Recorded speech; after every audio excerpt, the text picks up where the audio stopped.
শুনিস, আমি তোকে আজ এক অদ্ভুত গল্প শোনাতে যাচ্ছি। গল্পটা এক বনের, যেখানে বাঘই ছিল আসল রাজা। বাঘের রাজত্ব? আচ্ছা, শোনাবি তো? আমি তো ছোটবেলা থেকেই শুনেছি জঙ্গলের রাজা হলো সিংহ, তবে এখানে আবার বাঘ রাজা হলো কেমন করে? আরে ভাই, সেটা আমাদের দেশের বন।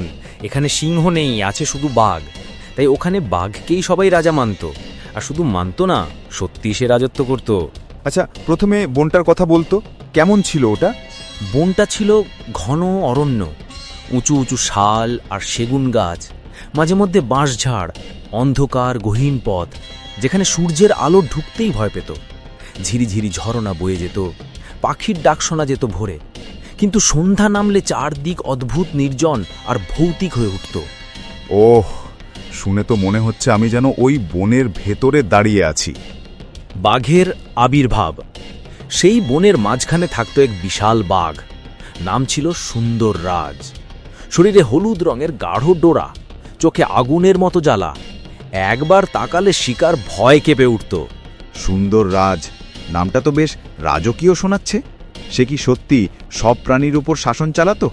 একদম। হরিণ, শিয়াল, বানর, এমনকি হাতিরাও তাকে সম্মান করত। বনে যদি কোনো সমস্যা হতো, জলাশয় নিয়ে ঝগড়া কিংবা কারো এলাকা দখল, সবাই বাঘের কাছে বিচার চাইতে যেত। তাই নাকি? বাঘ শুধু শিকার করে না, আবার বিচারও করত?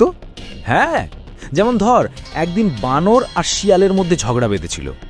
বানর বলছিল, এই গাছটা আমার দখলে। শিয়াল বলছিল, না, এটা আমার। তখন তারা সুন্দর রাজের কাছে যায়। তারপর বাঘ কি করল?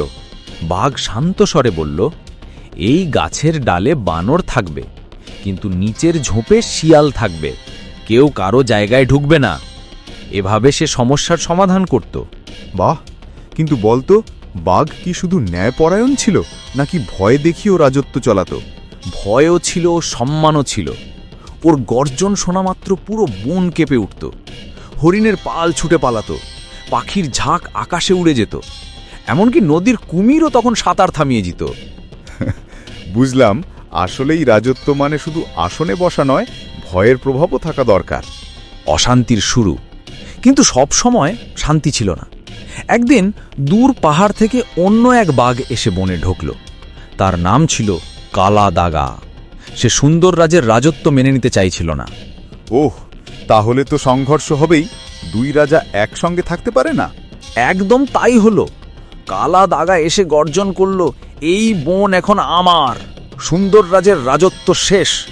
শুনেই তো ভয়ে গা শিউরে উঠছে। তখন অন্য প্রাণীরা কি করল? সবাই ভয়ে গা ঢাকা দিল। হরিণ দূরে পালালো, বানররা গাছে চুপ মেরে বসে রইল, শেয়াল আর শুয়োর গর্তে ঢুকে পড়ল। তারা জানত আজ বন কাঁপবে।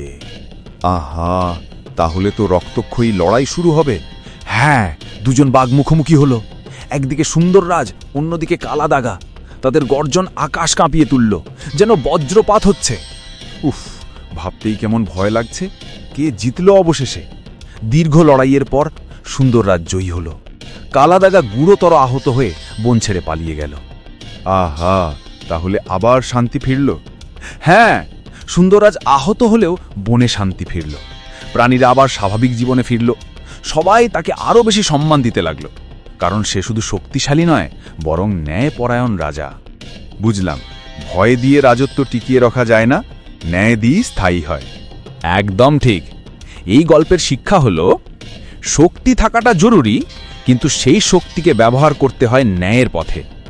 যে নেতা নিজের প্রজাদের সুরক্ষা দেয়, সেই আসল রাজা। খুব ভালো লাগলো গল্পটা। মনে হলো যেন আমি সত্যিই জঙ্গলের মধ্যে দাঁড়িয়ে বাঘের রাজত্ব দেখছি।